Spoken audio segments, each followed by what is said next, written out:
Hi friends, শুনছেন radio আমার 8.4 FM আর শুনছেন এই মুহূর্তে শুক্রবার রাতের স্পেশাল আয়োজন ড্রিমস অ্যাভিনিউ। আর হটসিট থেকে এই মুহূর্তে ইরাজ আপনাকে স্বাগত জানাচ্ছে এবং রাত 2টো পর্যন্ত অর্থাৎ 3 ঘন্টা আমার সাথে থাকার আমন্ত্রণ জানাচ্ছি। এবং আজকে আপনার প্রিয় গানগুলি অবশ্যই শুনবেন আশা করছি, এবং সেই সাথে যে কথা ঠিক এই সময়টাতে, এই মাঝরাতের সময়টাতে যে কথাগুলো শেয়ার করতে ইচ্ছে হয়, দিনের অন্যান্য সময় থেকে নিশ্চয়ই এই সময়ের অনুভূতিও আলাদা, বলতে চান যে কথাগুলো সেগুলোও আলাদা, এবং যে কথাগুলো বা যে মানুষগুলো মনের মধ্যে ঘুরে ফিরে তারাও একটু আলাদা, এবং সবকিছুই আলাদা। আসলে এই সময়টাতে একটা মোহনীয়, একটা মায়াবী ব্যাপার থাকে এই সময়টার মধ্যে। তো সেই সময়ের প্রতিফলন আপনার মধ্যে হবে নিশ্চয়ই, এবং সেই প্রতিফলনের প্রতিফলন আবার আমার শোতেও থাকবে SMS এর মাধ্যমে, এমনটাই আশা করছি। যদি আমাকে কোনো কিছু লিখতে চান, কোনো গান শুনতে চান, অথবা কাউকে কোনো কিছু উৎসর্গ করতে চান, আপনার মোবাইল ফোনের মেসেজ অপশনে গিয়ে প্রথমে লিখবেন রেডিও আমারের সংক্ষিপ্ত রূপ, যেটা হচ্ছে RA, স্পেস দিয়ে আপনার নাম, ঠিকানা এবং তারপরে কথাগুলো, আর লিখে পাঠাবেন 6969 এই নাম্বারটাতে। এবং যেন সেই কথাগুলো আপনার মনের গহীন থেকে উঠে আসে আর আমার গহীনেও পৌঁছে যায়, আর আমি হয়তো পৌঁছে দেবো আরো কোনো গহীন থেকে গহীনতর বন্দরে। তো প্রথম গানটা গহীনে নামে একটা গান দিয়ে স্টার্ট করলে আমার মনে হয় এর সাথে সামঞ্জস্যপূর্ণ হয়। শুনছি ব্ল্যাকের গান গহীনে, একটু পরে ফিরছি, সাথেই কিন্তু থাকতে হবে, না হলে হয়তো অনেক কিছু মিস হয়ে যাবে।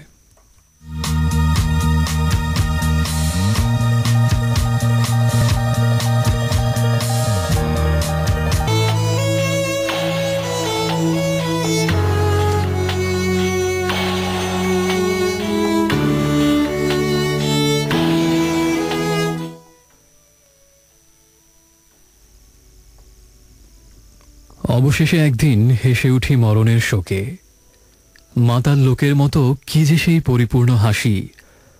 অনেকদিনের খোঁজ পেয়ে যাকে আমি ভালোবাসি, সে বুঝি মনের মতো দুঃখ আনে দুঃখের নরকে। সে বুঝি মনের মতো আরো তীক্ষ্ণ যন্ত্রণা করোকে, পোড়ায় ফুলের জ্বালা কুশলী শিল্পীর মতো হাতে। সেই পূর্ণ দুঃখ শিল্পের মতো জেগে থাকে তমিশ্রার রাতে। হয়তোবা শান্তি পাব এ আশায় নিবিড় মড়কে, কেননা আমাকে ঘিরে জেগে আছে সহস্র কৌতুক।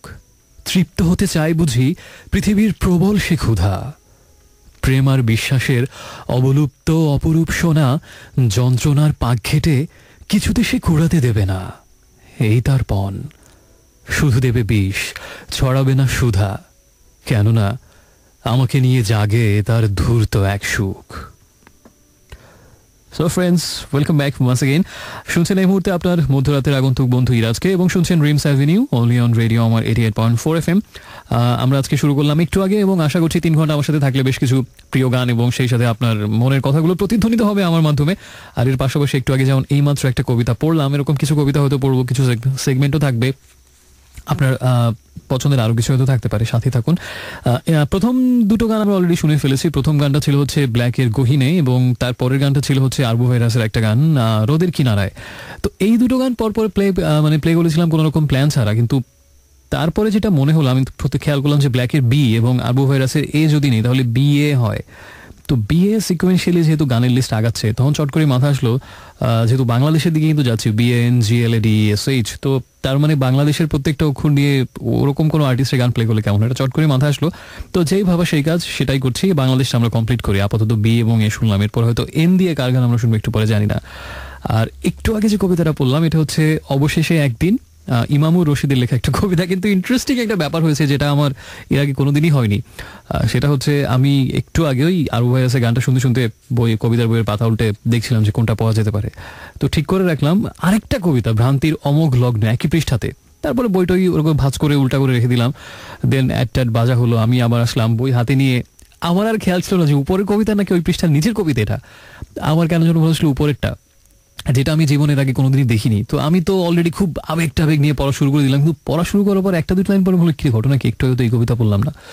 তখন আমি পড়তেই খেয়াল করলাম বিষয়টা একটু প্যাচ লেগে গেছে। আমি আরেকটা কবিতা একটু আগে সিলেক্ট করে রেখেছিলাম পড়ার জন্য, কিন্তু আমি বই ওপেন করে আবার ওই আরেকটা কবিতা পড়া স্টার্ট করেছি। তো মাঝপথে তো আর ছেড়ে দেওয়া যায় না, তো সেই জন্য ভুল কবিতাটাই পড়ে ফেললাম। ভুল না মানে, যেটা জীবনের আগে কোনোদিন দেখিনি, এইমাত্র সেই প্রথমবারের মতো সেটা পড়লাম মনে। আর যেটা বাছাই করে রেখেছিলাম একটু আগে, ওটা না একটু পরে পড়বো। তো এই ঘটনা খুব আমি এখন অনেয়ারই সেটা বুঝতে পারছি, কিছু করার নেই, লাইভ ব্রডকাস্টিং হয়ে যাচ্ছে, মাঝপথে ফিরে যাওয়ার কোনো সুযোগ নেই। লাইভ প্রোগ্রামের এই এক সমস্যা, রেকর্ডেড হলে দেখা যেত যে এই রাখেন ভুল কবিতা পড়ে ফেল, আরেকটা আবার নতুন করে নিতে হবে। তো সে যাই হোক, আমরা এই মুহূর্তে একটু SMS এর দিকে চলে যাই। তাহমিন আজকে প্রথম SMS পাঠিয়েছে, শুভ বসন্ত। আচ্ছা, বসন্ত পহেলা ফাল্গুনের পরে মনে আজকে আমার প্রথম শো, 13 তারিখে ছিল। হ্যাঁ, আজকে তো 17 তারিখ। তো সবাইকে বসন্তের শুভেচ্ছা। এই দিনটা আমার কাছে বছরে যে কটা দিন সব থেকে প্রিয় তার মধ্যে অন্যতম একটা। সব 3টা বেছে নিলে একটা তার মধ্যে থাকবে, কিন্তু বহু বছর ধরেই এই দিনটাতে আমি ঘুরতেও যেতে পারছি না, কিছু করতেও পারছি না, বেরোতেও পারছি না, কারণ বহুদিন ধরে এই মানে উইকেন্ডে পড়ছে না এই দিনটা, যার ফলে অফিসের কারণে অনেকদিন ধরে সেলিব্রেট করা হচ্ছে না। এবং এই বছর বেশ মনোকষ্টে কাটিয়েছি দিনটা। লিখেছেন আমাকে, তোমাকে শুনতে চাচ্ছেন আর্টসেলের BA অলরেডি তো হয়ে গেল একটু আগে, আরবো ভাইরাস। তো তারপরে চেষ্টা করবো আপু আপনার রিকোয়েস্ট রাখার জন্য। তবে আপনার সাথে আমার একটা মিল আছে, সেটা হচ্ছে যে আমি আজকে সারাদিন প্রচুর আর্টসেলের গান শোনা হয়েছে, আপনার সাথে এই একটা মিল খুঁজে পেলাম। রাশেদ আমাকে জানিয়েছে, তবুও জীবন ছুঁয়ে গেলে তুমি আমার চোখের থেকে নিমেষ নিহত সূর্যকে সরিয়ে দিয়ে। সুন্দর SMS। আর আহমদ সফার একটা বইয়ের নাম মনে পড়ে গেল। উনি জীবনে একটাই গল্প গ্রন্থ লিখেছেন, ছোট গল্পের বই তার একটাই, সেটা নাম হচ্ছে নিহত নক্ষত্র। ওই যে শব্দ দুটো আপনার SMS এর মধ্যেও আছে। শ্রুতি, হ্যালো, আমি রাগ করছি না, আপনি আমাকে এই নামে ডাকতে পারেন অফকোর্স। SMS এ সামনাসামনি দেখা হলে ডাকবেন না ডেফিনেটলি। আমাকে কুকির জানিয়েছেন, কুকির, সুন্দর নাম কুকির, কুমিরের কাছাকাছি এটা নাম কুকির। তো টাপির একটা প্রাণী আছে ইন্টারেস্টিং, টাপিরেরও কাছাকাছি নাম কুকির। কুকির আমাকে লিখেছেন এড শিরানের একটা গান শুনতে চাচ্ছেন, শেপ অফ ইউ। আমি চেষ্টা করবো আপনার shape of you, but I don't know actually, I don't know your shape. So Nijhum আমাকে মোহাম্মদপুর থেকে জানিয়েছেন, পথ চলতে চলতে হয়তো আমি হারিয়ে গেছি, কিন্তু পথটা হারিয়ে যায়নি, একদিন রাস্তাটা খুঁজে পাবোই, অবশ্যই নিশ্চিতভাবে পেতেই হবে। তানি আমাকে মগবাজার থেকে লিখেছেন, প্রিয় তমেশু, তুমি যদি সীমাহীন সবুজ প্রান্তর হতে, আমি হতে পারতাম নির্জন কাছ পোকা এক। দারুণ দারুণ। ওই জেমসের একটা গান আছে, তুমি যদি নদী হও, ওই গানটা না হয় আজকে আপনার জন্য প্লে করার একটা চেষ্টা নেবো। হ্যাঁ, তো এই মুহূর্তে আমরা SMS করার নিয়মটা একটু মনে করে দেই। যদি কোনো SMS করতে চান, যদি কোনো গান শুনতে চান, যদি কোনো কথা লিখতে চান, যে কোনো কিছুর জন্য মোবাইল ফোনের মেসেজ অপশনে সোজা চলে যাবেন, গিয়ে লিখবেন RA, তারপরে স্পেস দিয়ে আপনার নাম, ঠিকানা, কথাবার্তা, গানের নাম, প্রিয় মানুষটার নাম, যে কোনো কিছু নাম, অনেক কিছু লিখে পাঠিয়ে দিতে পারেন 6969 এই নাম্বারটাতে। তো আমরা বাংলাদেশ কমপ্লিট করছি। BA গেল, এবার এনে নিশ্চিতভাবে অনেক আর্টিস্টের নাম আসবে। কার নাম এখন আসতে পারে সবার আগে আমার মাথায় যেটা চট করে এসেছিল সেটাই প্লে করছে, নগর বাউল N দিয়ে। এবং নগর বাউলের একটা গান শুনছি, একটু পরে ফিরছি, সাথেই থাকুন। BAN এর পর হবে G।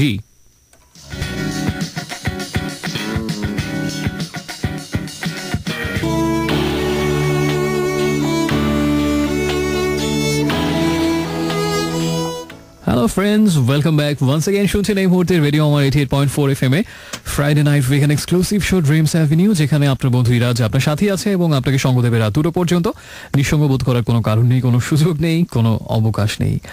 শুনছিলাম একটু আগে আমরা কি বাংলাদেশের মতো আমরা একটা খেলা খেলছি নাম দিয়ে, অক্ষরগুলো দিয়ে, হঠাৎ করেই কোনো প্ল্যান ছাড়া হঠাৎ করে মাথায় চলে আসলো। তো আমরা N দিয়ে শুনলাম নগর বাউলের টাইটেল নম্বর নগর বাউল। এবং এটা যখন গানটা করা হয় 1995 সম্ভবত গানটা বের হয়, তখন কিন্তু ব্যান্ডের নাম ছিল ফিলিংস। তো এই গানটা ছিল ফিলিংসের একটা অ্যালবাম, যেটার নাম ছিল নগর বাউল, সেই অ্যালবামের টাইটেল ট্র্যাক। তো পরবর্তীতে ফিলিংস নাম যখন চেঞ্জ করার সিদ্ধান্তটা গৃহীত হয়, তখন তারা এই গানের নামটাই পিক করে তাদের ব্যান্ডের নতুন নাম হিসেবে নগর বাউল। তো আমরা নগর বাউলের নগর বাউল শুনলাম। এবং এরপরে ছিল BANG, জিতে ছিল গানস এন্ড রোজেস। এবং তাদের যে গানটা শুনলাম সেটা হচ্ছে সুইট চাইল্ড অফ মাইন।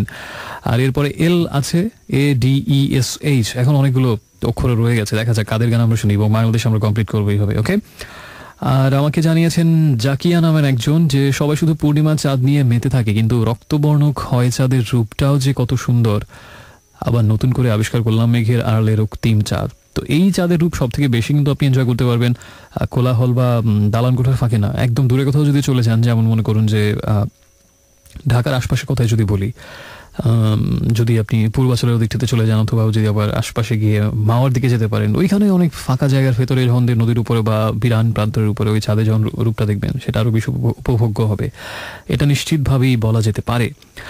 আমাকে সুফিয়া লিখেছিলেন অবশ্যই এনে নেমেসিসের গান প্লে করার জন্য, কিন্তু আপনার গান SMS টা আমি যখন পেয়েছি তখন already Nagar Baul was going on full swing.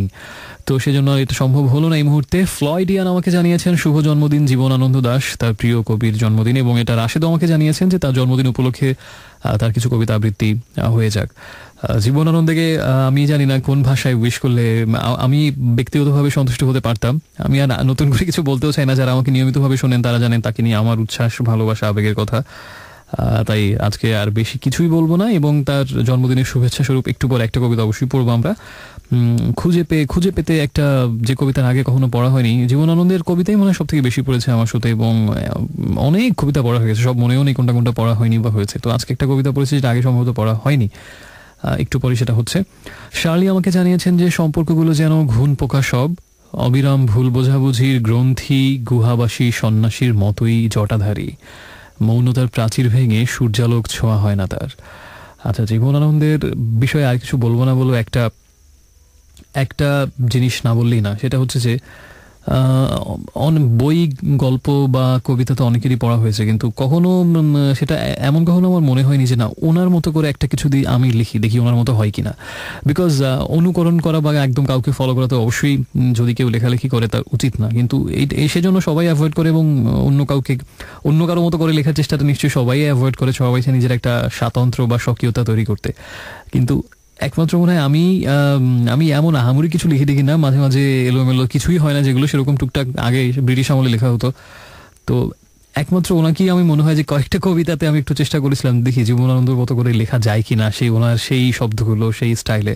তো এরকম একটা লিখেছিলাম 8-9 লাইনের একটা কবিতা, that was a tribute to Jibanananda Das. এটা অবশ্যই এই মুহূর্তে আমার মনে নেই কবিতার লাইনগুলি, না হলে আমি সেটা, যেহেতু তার প্রতি ট্রিবিউট আছে, দেখি আমার দুর্বল স্মৃতিশক্তি হাতড়ে সেটা আমি খুঁজে বের করতে পারি কিনা কবিতাটা। এটা ছিল বোধহয় এরকম যে মেঘ হব, উড়ে যাব আশ্চর্য নিরূপে, এরকম একটা, এটা লাস্ট লাইন ছিল, নিজের লাইন নিজেরই মনে নেই। সে যাই হোক, সারাটা দিন সমুদ্র দেখি মোহগ্রস্তের মতো আচ্ছন্নতায়, প্রথম লাইনটা মনে পড়েছে। আচ্ছা, সে যাই হোক, আমি একভাবে ভাঙা এক লাইন না ইয়ে করে দেখি আমি মনে করতে পারি কিনা।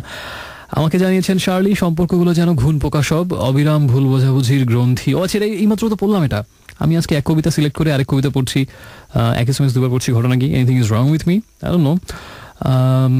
এরপরে আমাকে আরো অনেকে লিখেছিলেন, তবে আপাতত আর SMS পড়ছি না। আমি শুধু SMS করার নিয়মটা একটু মনে করে দিব, যদি কোনো গান শুনতে চান, যে গানটা আপনার এই মুহূর্তে শুনতে ইচ্ছে হচ্ছে, আর যদি কোনো কথা শেয়ার করতে চান যে কোনো কিছু, বা যদি কাউকে কিছু স্পেশালি বলার থাকে, কাউকে উইশ করতে চান, যে কোনো কিছুর জন্য আমাকে আপনার একান্ত বাধ্যগত অনুগত সহচর মনে করে আমাকে জানাবেন। I am always at your service.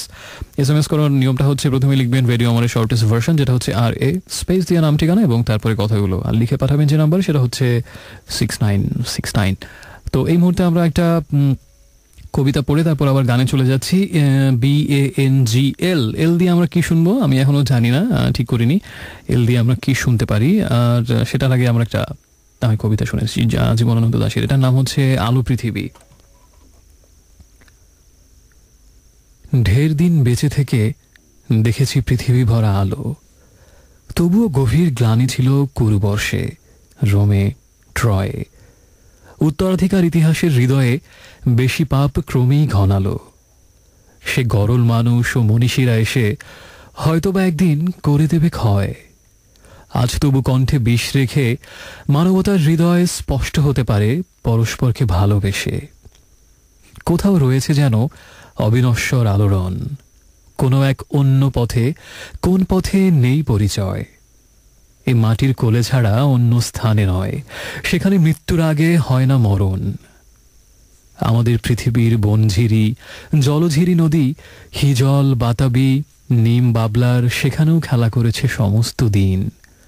হৃদয়কে সেখানে করে না অবহেলা ফেনিল বুদ্ধির দৌড়। আজকে মানবের নিঃসঙ্গতা যদি সেসব শ্যামল নীল বিস্তারিত পথে হতে চায় অন্য কোনো আলো, কোনো মর্মের সন্ধানী, মানুষের মন থেকে কাটবে না তাহলে যদিও গ্লানি, তবু আলো ঝলকাবে অন্য এক সূর্যের শপথে। আমাদের পৃথিবীর পাখালি ও নীলডানা নদী, আমলকি, জামরুল, বাঁশ, ঝাউয়ে সেখানেও খেলা করেছে সমস্ত দিন। হৃদয়কে সেখানে করে না অবহেলা বুদ্ধির বিচ্ছিন্ন শক্তি। শতকের ম্লান চিহ্ন ছেড়ে দিয়ে যদি নরনারী নেমে পড়ে প্রকৃত ও হৃদয়ের মর্মরিত হরিতের পথে, অশ্রু, রক্ত, নিষ্ফলতা, মরণের খণ্ড খণ্ড গ্লানি তাহলে রবে, তবু আদি ব্যথা হবে কল্যাণী, জীবনের নব নব জলধারা উজ্জ্বল জগতে।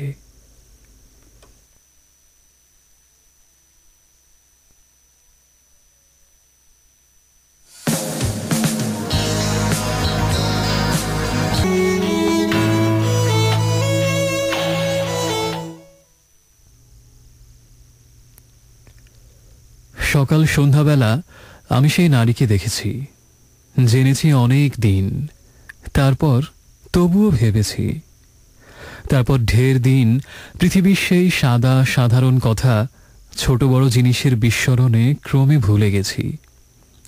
আকাশ আমাকে বলে, সে না তুমি আত্মসমাহিতি? পৃথিবী আমাকে দেখে ভেবে যায়, এর প্রাণে আহা লাখের আজ হয়ে পড়ে রয়েছে সততা। যে নারীকে নদীর কিনারে জলে ভালোবেসেছিল, সময়ের সুবাতাস মুখ ছুঁয়ে চলে গেলে যদি তার কথা ভুরু কুচকে ভেবে নিতে হয় মানব হৃদয়ে, তবে সে কোন রকম? হেমন্তের কুয়াশায় বেড়াতে কারু দাবি অমল ঋণের মতো গ্রহণ করেছি আমি, ভুলে গিয়ে তার ভালোবাসা পেয়ে ভয়াবহভাবে সৎ হয়ে আছি ভাবি। সো ফ্রেন্ডস, আরেকবার স্বাগত জানাচ্ছি ড্রিমস অ্যাভিনিউতে। আর শুনছেন এই মুহূর্তে আপনার মধ্যরাতের আগন্তুক বন্ধু আজকে আরেকবার শুক্রবার রাতের বিশেষ আয়োজন নিয়ে রেডিও আমার 88.4 FM এর হটসিট জুড়ে আরেকবার এই মুহূর্তে আপনার সাথে আমি আছি, এবং সাথে থাকতে হবে রাত 2টো পর্যন্ত। কথা গানে মুখর করে রাখবো, আশা করছি, চেষ্টা করবো অন্তত।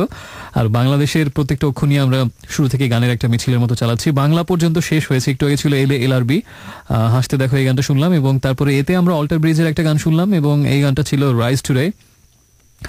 রাইজ টুডে গানটা কিন্তু অসাধারণ একটা গান, এবং যারা স্পেশালি অল্টারনেটিভ রক লাভার এবং বিশেষ করে যারা অল্টার ব্রিজের ভক্ত বলা যায় তাদের কাছে এটা খুবই সব থেকে আদরণীয় বেশি গানগুলো যেগুলো, তার মধ্যে এটা একটা, এবং অনেকের মতেই, ক্রিটিকদের মতে, আমার মতেও, যে one of the best songs composed by Alter Bridge, Rise Today. আর অসাধারণ একটা ব্যান্ড, নিঃসন্দেহে, কোনো সন্দেহ নেই। তো আমার এরকম কিছু অসাধারণ বন্ধু আছে। তবে একটু আগে আমরা জীবনানন্দ দাশের আরেকটা কবিতা পড়লাম ট্রিবিউট হিসেবে, যেহেতু আজকে তার জন্মবার্ষিকী ছিল। আর জন্মবার্ষিকী থেকে সেজন্য আমরা হেমন্ত কুয়াশায় একটু আগে এই কবিতাটা পড়লাম। আর এটার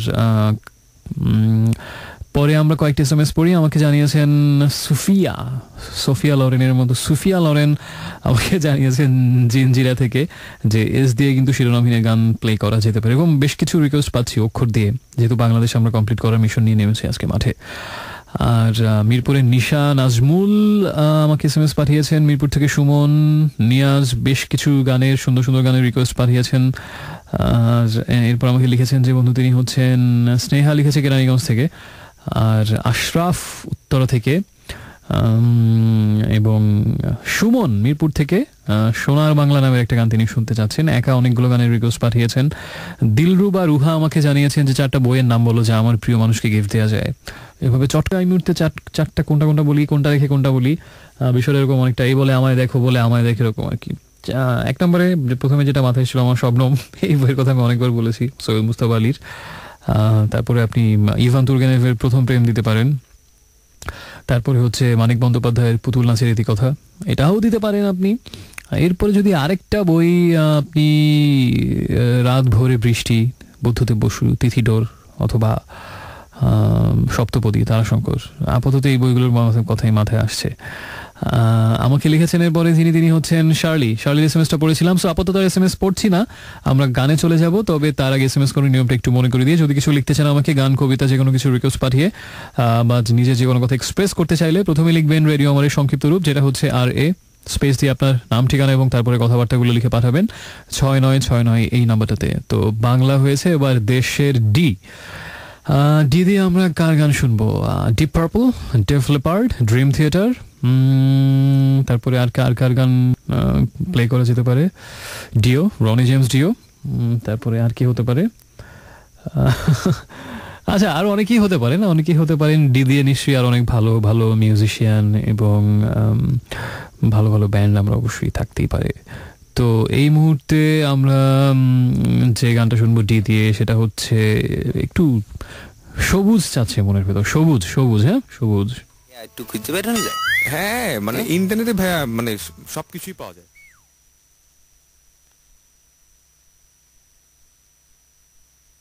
একটুখানি সবুজ খুঁজি, একটু সবুজ।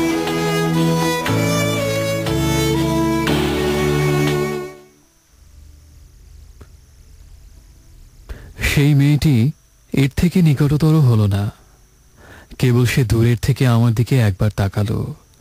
আমি বুঝলাম চকিত হয়ে মাথা নোয়ালো সে, কিন্তু তবুও তার তাকাবার প্রয়োজন সপ্রতিভ হয়ে। 7 দিন, 8 দিন, 9 দিন, 10 দিন সপ্রতিভ হয়ে। সপ্রতিভ হয়ে সমস্ত চোখ দিয়ে আমাকে নির্দিষ্ট করে অপেক্ষা করে সেই মেয়েটি এর চেয়ে নিকটতর হলো না। কারণ আমাদের জীবন পাখিদের মতো নয়। যদি হতো, সেই মাঘের নীল আকাশে আমি তাকে নিয়ে একেবারে ধবলাটের সমুদ্রের দিকে চললাম। গাং শালিখের মতো আমরা দুটিতে, আমি কোনো এক পাখির জীবনের জন্য অপেক্ষা করছি, তুমি কোনো এক পাখির জীবনের জন্য অপেক্ষা করছো।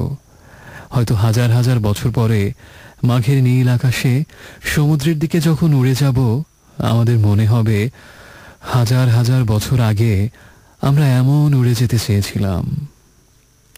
আমি জানি না এই মুহূর্তে আপনি এরকম উড়ে যেতে চাচ্ছেন কিনা কোথাও, অথবা অন্য কারো কাছে, অন্য কারোর সাথে, অন্য কোথাও, অন্য কোনোখানে, অথবা নিজের জায়গাতেই থাকতে চান কিনা, সেটা যাই হোক। আপাতত আমার সাথে থাকুন ড্রিমস অ্যাভিনিউতে, আর সাথে থাকুন রেডিও আমার 88.4 FM এর। ইরাজ আপনার সাথে আছে রাত 2টা পর্যন্ত। শুনছি আমরা বেশ কিছু গান, এবং বাংলাদেশের অক্ষর দিয়ে আমরা গানগুলো শুনছি। এবং ডিতে দল ছুটছিল সবুজ, যখন একটুখানি সবুজ খুঁজি, এই গানটা আমরা শুনলাম। তারপর ইতে ছিল ইগলসের গান টাকিলা সানরাইজ। কিন্তু একটা সিনেমার নামও আছে, এটা হচ্ছে মেক্সিকোতে একটা শহরের নাম টাকিলা, তো একটা জায়গার নাম। তো সেইখানে খুব সুন্দর একটা সমুদ্র সৈকত আছে, এবং ওই সমুদ্র সৈকতের তীরবর্তী এক জায়গাতেই আসলে ওই সিনেমাটার কাহিনী। মিশেল পাইফার আছেন এবং হ্যারিসন ফোর্ড, এই দুজনে একটা রোমান্টিক সিনেমা দেখতে পারেন, টাকিলা সানরাইজ। আর এটা তো গানে শুনে ফেললাম আমরা, টাকিলা সানরাইজ বা ইগলস। তো সে যাই হোক, আমরা বাংলাদেশের SH এই দুটো অক্ষর বাকি আছে। আর একটু আগে আমরা জীবনানন্দের ট্রিবিউট হিসেবে বেশ কিছু কবিতা পড়ছি। 1000 বর্ষ আগে এই কবিতাটা একটু আগে পড়লাম। আর আমাকে লিখেছেন FM লাইব্রেরির কথা জানতে চেয়েছেন একজন, নাম লিখেননি। অপূর্ণ গল্পটার প্রতীক্ষার প্রহর শেষ করতে আসবে কি সে লেখক, যার কলমের কালি জীবনের পূর্ণতা দান করবে, নাকি সবই বিভ্রম, ভ্রান্তি বিলাস। এটা হচ্ছে একা আমাকে SMS-টা পাঠিয়েছেন। ভ্রান্তি বিলাস শব্দ দুটো একসাথে করলে খুব সুন্দর লাগে, আমার নিজের কাছে ভালো লাগে। এবং অনেক আগে, আজ থেকে 1 বছর আগে ঠিক করে রেখেছিলাম এই নামে একটা কবিতা লিখবো, ভ্রান্তি বিলাস। এবং প্রথম লাইনটা লিখে ঠিক করা ছিল 1 বছর আগে, কিন্তু এই পরবর্তী 1 বছরে আরেকটি শব্দ লিখতে পারিনি। আমি এতটাই কর্মঠ একজন মানুষ। এ কেমন ভ্রান্তি আমার, এইটা হচ্ছে প্রথম লাইন। এরপরে আর কিছু লেখা হয়নি আমার, ওই এক জায়গাতেই আছে, এ কেমন ভ্রান্তি আমার। কবিতার নাম হচ্ছে ভ্রান্তি বিলাস। জানি না জীবনে বাকিগুলো লেখা হবে কিনা। তো আমাকে শ্রুতি লিখেছিলেন যে জীবনের কথা কি আর সংক্ষেপে বলে শেষ করা যায় বলো, কত কথাই তো বলতে চাই, কিন্তু কোনটা রেখে কোনটা বলি, কোথা থেকে শুরু করি। তা আপনি আত্মজীবনী একটা লিখতে পারেন, এবং আশা করছি সেখানে অনেক কিছু লিখতে পারবেন। আত্মজীবনী, তো আত্মজীবনী কিন্তু অনেকেই লিখেছেন, অনেক বিশিষ্ট ব্যক্তিবর্গ লিখেছেন, আবার একজন একটা অন্যজন লিখেছেন, এমনও হয়েছে। এবং সেগুলো আত্মজীবনী অবলম্বনে প্রচুর সিনেমা হয় ইউজুয়ালি হলিউডে। তো একটা আত্মজীবনীর কথা বলি, এটা আমি গত বছর বা তার আগের বইমেলাতে কিনেছিলাম, এখনো পড়া হয়নি। এটা হচ্ছে প্রথম মুঘল সম্রাট বাবরের আত্মজীবনী, বাবুর নামা বলে এটাকে। এটা আমি কিনেছিলাম একটা কারণে, সেটা হচ্ছে যে আমি যার ভয়াবহ রকমের ভক্ত সৈয়দ মুস্তাফা আলী, তার একটা লেখাতে পড়েছিলাম যে তিনি অনেক আত্মজীবনী পড়েছেন, অনেক বিশিষ্ট ব্যক্তিবর্গের, অনেক কুতুবের, কিন্তু তার কাছে যেটা মনে হয়েছে সৈয়দ মুস্তাফা আলীর কাছে, যে সব থেকে শ্রেষ্ঠ আত্মজীবনী লিখেছেন সম্রাট বাবর। তো এই জন্য এটা আপনাকে পড়ার সাজেশন দিচ্ছি, বাবুর নামা। আর আপাতত আমরা এই মুহূর্তে একটা সিনেমা নিয়ে একটু গল্প মনে হয় করা যেতে পারে। কে যেন সিনেমার কথা শুনতে চেয়েছিলেন একটু আগে। তো রিসেন্ট দেখা একটা সিনেমার গল্প করছি, যেটা হচ্ছে 2016 সালে রিলিজ হয়েছিল সিনেমাটা। এটা হচ্ছে সালি। ক্লিন্ট ইস্টউড এই সিনেমার পরিচালক, সে বিখ্যাত ক্লিন্ট ইস্টউড, ওয়েস্টার্ন সিনেমার কিংবদন্তি তুল্য জনপ্রিয় একজন অভিনেতা। তিনি কিন্তু অসাধারণ একজন ডিরেক্টর, এবং যদিও নায়ক হিসেবে বা ওয়েস্টার্ন ফিল্মের হিরো হিসেবে, অভিনেতা হিসেবে তিনি বেশি বিখ্যাত ক্লিন্ট ইস্টউড, কিন্তু পরিচালক হিসেবে তিনি আরও সফল। তার প্রমাণ হচ্ছে সেরা অভিনেতা হিসেবে তিনি কিন্তু এখন পর্যন্ত একবার অস্কার জিততে পারেননি, যদিও নমিনেশন পেয়েছিলেন, যেমন আনফরগিভেন ছবিতেই তো নমিনেশন পেয়েছেন, কিন্তু পরিচালক হিসেবে কিন্তু অলরেডি 2বার তার অস্কার জেতা হয়ে গেছে।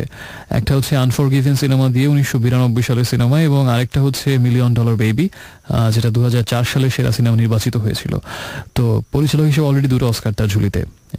তো বুঝতেই পারছেন, একজন যেমন অভিনেতা তেমন ডিরেক্টর, তিনি সমানে সমান। তো অস্কার প্রসঙ্গ বাদ দিয়ে এবার আমরা একটু আমাদের সেই আজকে আলোচ্য সিনেমার দিকে চলে যাই। সালি হচ্ছে সত্যি ঘটনা অবলম্বনে নির্মিত একটি সিনেমা, ক্লিন্ট ইস্টউডের পরিচালক, এবং অভিনয় করেছেন টম হ্যাঙ্কস। টম হ্যাঙ্কস অনেকেরই একজন প্রিয় অভিনেতা, এবং টম হ্যাঙ্কসের সিনেমা মানে আমরা ধরে নিই যে তিনি ওই বগিচগি সিনেমা করেন না খুব একটা, এবং খুব ভালো সিনেমা না হলে তিনি করেন না। আর তার অভিনয় নিয়ে আসলে নতুন করে বলার কিছু নেই, দুর্দান্ত একজন অভিনেতা।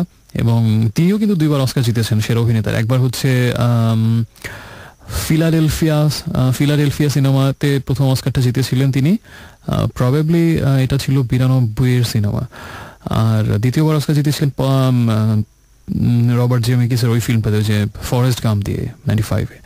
94 সালে সিনেমা, 95-তে অস্কার পেলেন। তো দুবার অলরেডি তিনি কিন্তু অস্কার জিতে ফেলেছেন, জানা তোর ব্যাপার না। নমিনেশন তো আর অনেকবার পেয়েছেন। টম হ্যাঙ্কস এখানে অভিনয় করেছেন ক্যাপ্টেন সালেনবার্গার। ক্যাপ্টেন সালেনবার্গার হচ্ছে আসলে একজন ইউএস এয়ারলাইন্স নামক একটি বিমান সংস্থার একজন পাইলট। তিনি বিমান চালনা করেন, বিমান চালক তিনি।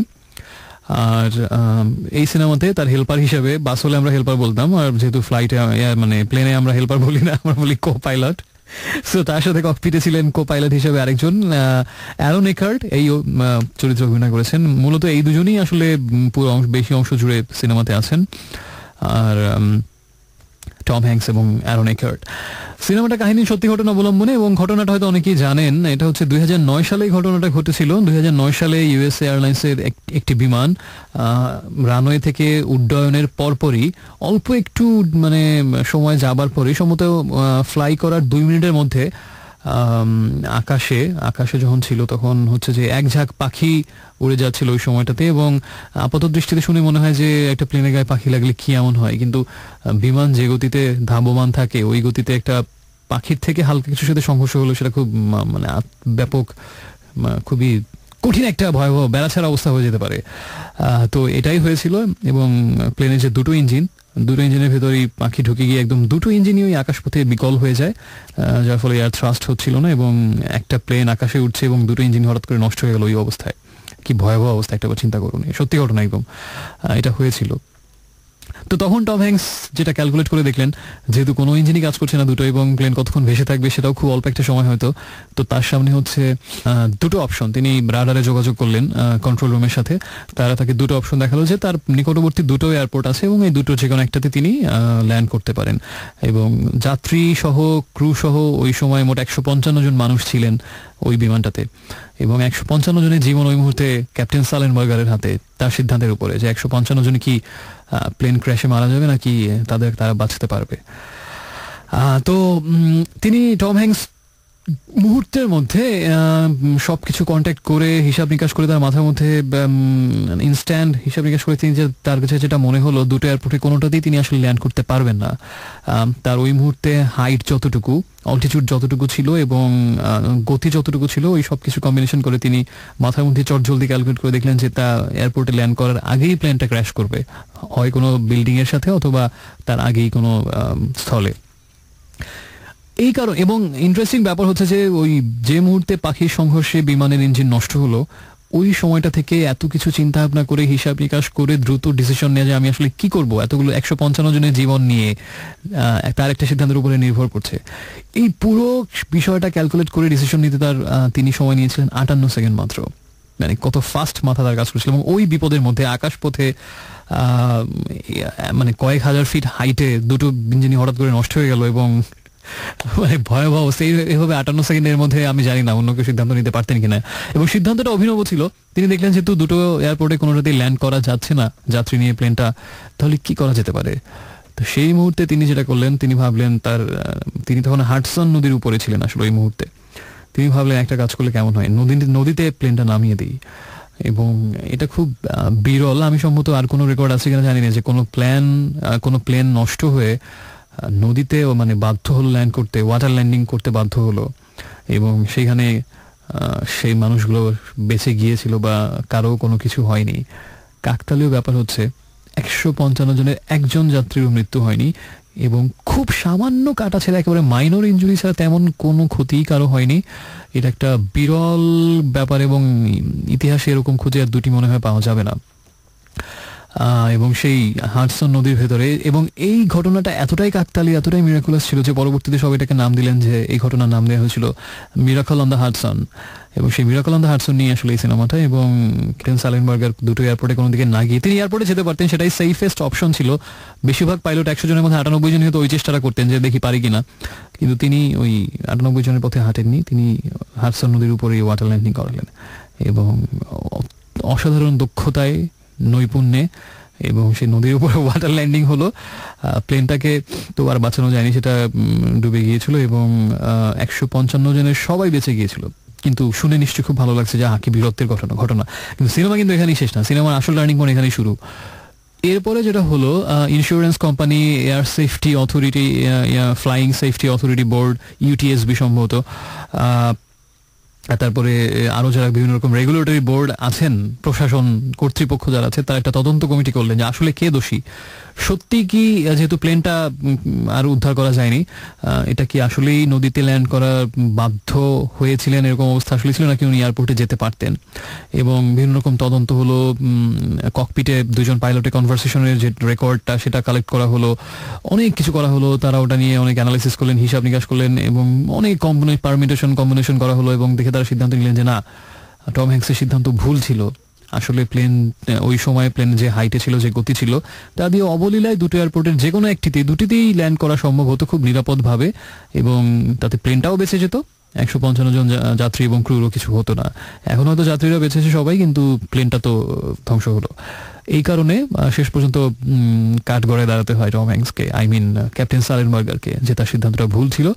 এবং যদি এটা নিয়ে ব্যাপক হইচই শুরু হয়ে গেল, যেখানে সারা মিডিয়া বিশ্বব্যাপী এই ঘটনাকে খুব বীরত্বের একটা ঘটনা হিসেবে ছড়িয়ে দিল, এবং যেখানে দেখা গেল যে সবাই তাকে একজন ন্যাশনাল হিরো মনে করছে, সেইখানে শুধুমাত্র এই কর্তৃপক্ষ, যারা বিভিন্ন কয়েকটা কর্তৃপক্ষ, তাদের কাছে তিনি একেবারে মানে হিরো থেকে জিরো, অর্থাৎ ভিলেন হয়ে গেলেন, এবং তারা তাকে দোষী সাব্যস্ত করে তার শাস্তিমূলক ব্যবস্থাও নেবেন, এরকম সিদ্ধান্ত নিলেন। অথচ মিডিয়াতে তাকে নিয়ে ব্যাপক স্টোরি হচ্ছে, সবাই সাক্ষাৎকার নিতে আসছে, এবং পুরো পৃথিবীর মানুষের কাছে তিনি একজন হিরো, যে তার কারণে, একমাত্র তার নৈপুণ্যে অস্বাভাবিকভাবে মিরাকুলাসলি 155 জন মানুষ বেঁচে গেল। কিন্তু ওদিকে হচ্ছে আরেক কাহিনী, তাকে দোষী বানানোর চেষ্টা, এবং নানা রকম এগিয়ে যাচ্ছে তদন্ত, হ্যান ত্যান হচ্ছে, এই হচ্ছে সেই হচ্ছে, ভয়াবহ অবস্থা। খুবই এই মুহূর্তে খুব সাসপেন্স একটা বিষয় থাকে, দেখলে আশা করি বুঝবেন। তো শেষ পর্যন্ত কি প্রমাণিত হলো, শেষ পর্যন্ত তিনি কি আসলে, যদি তিনি দোষী সাব্যস্ত হন, তাহলে তার চাকরিটা যাবে সবার আগে, এবং দ্বিতীয় হচ্ছে তার চাকরি থেকে, তার কোম্পানি থেকে যে সুযোগ সুবিধাগুলো পাওয়ার কথা ছিল, পেনশন বা অন্যান্য, সেগুলো কিছুই পাবেন না। এবং এরকম একটা যদি স্ক্যান্ডাল হয়, হয়তো এই জীবনে তিনি কোনো চাকরিও পাবেন না, এবং হঠাৎ করে একেবারে মানে ধ্বংসের শেষ সীমায় পৌঁছে যাবেন।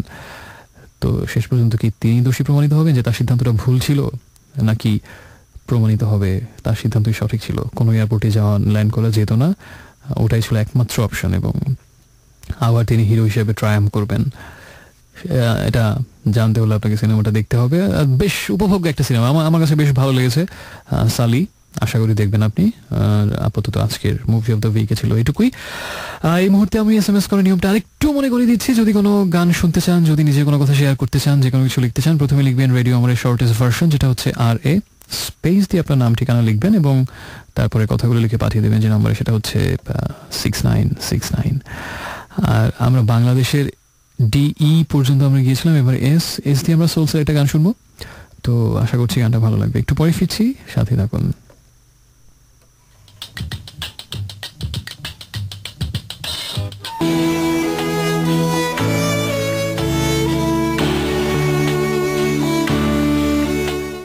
Hi friends, welcome back once again. শুনছেন রেডিও আমার 88.4 FM, আর শুনছেন এই মুহূর্তে আপনার সোলমেট অ্যান্ড আলটিমেট রেডিও মেট আজকে শুক্রবার রাতের বিশেষ আয়োজনে আপনাকে আরেকবার স্বাগত জানাচ্ছি। সময় যখন 12:40 বাংলাদেশ আমরা কমপ্লিট করলাম। That's a great achievement obviously. এসেছিল সোলসের গান মন শুধু মন ছুঁয়েছে, এবং তপন চৌধুরী গাওয়া অরিজিনাল ভার্সনটা আমরা শুনলাম। আর এইচে ছিল একটু আগে হাবিবের গান, এবং এটা ছিল রাত নির্ঘুম গানটার একটা ডিফারেন্ট ভার্সন।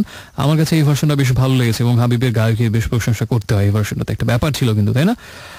তো বাংলাদেশ আমরা কমপ্লিট করলাম। এরপরে আশা করছি অন্যান্য অনেক গানও থাকবে, এবং অনেক রিকোয়েস্টের গানগুলো থাকবে। আর একটু আগে যে মুভিটার কথা বললাম, মুভি অফ দ্য উইক সেগমেন্টে, সিনেমার নামটা আরেকবার জানতে চেয়েছেন অনেকে। এটা হচ্ছে সালি, SULLY, সালি। সালেনবার্গার ওই ক্যাপ্টেনের নাম ছিল, বিমান চালকের নাম সালেনবার্গার, সেখান থেকে সংক্ষেপে তাকে সালি ডাকা হতো। শালি আবার কিন্তু বলবেন না, হ্যাঁ, সালি আর কি। So that was a great movie by Clint Eastwood. আর এই মুহূর্তে আমাকে আয়াত লিখেছেন, আয়াত আমাকে যেটা লিখেছেন সেটা হচ্ছে যে মাঝে মাঝে নিজের ভাবনাগুলোকে একটু এলোমেলো করে ভাবলে কেমন হয়, যেখানে অনেক বেশি আনন্দ থাকবে, মন্দ হয় না, তাই না? হ্যাঁ, নিজেকে ভেঙে চুরে নতুন করে গড়া যেতেই পারে। এর প্রমাণ কিন্তু একটু আগেই পেলেন, যেমন রাত নির্ঘুম গানটার অরিজিনাল ভার্সনটা যদি শুনে থাকেন আর এই ভার্সনটা যদি শুনে থাকেন, নিশ্চয়ই অনেক পার্থক্য পাবেন। নিজেরই একটা তৈরিকে আবার ভেঙে চুরে নতুন করে করা হলো। তো নিজে সবকিছু ভাবে আবার নতুন করে একটু মানে ঘুরিয়ে ফিরিয়ে দেখা যায়। সবসময় যে একইভাবে থাকতে হবে এমন কোনো নিয়ম নেই, তাই না? আর আমাকে জানিয়েছেন রামিম, রামিম আমাকে মিরপুর থেকে জানিয়েছেন, ভাইয়া চেষ্টা করবো। রামিম, নতুন বন্ধু, আপনি স্বাগত। এবং নতুন বন্ধুদেরকে ধরে রাখার জন্য আমাকে তাদের পছন্দের গানগুলো রিকোয়েস্ট করে প্লে করতে হবে বেশি বেশি, তাই না? সুবিধাবাদী অ্যাপ্রোচ। আর আমাকে অনেক খুব দারুণ একটা গান শুনতে চেয়েছেন, অনেক মনটাই ভালো হয়ে গেল।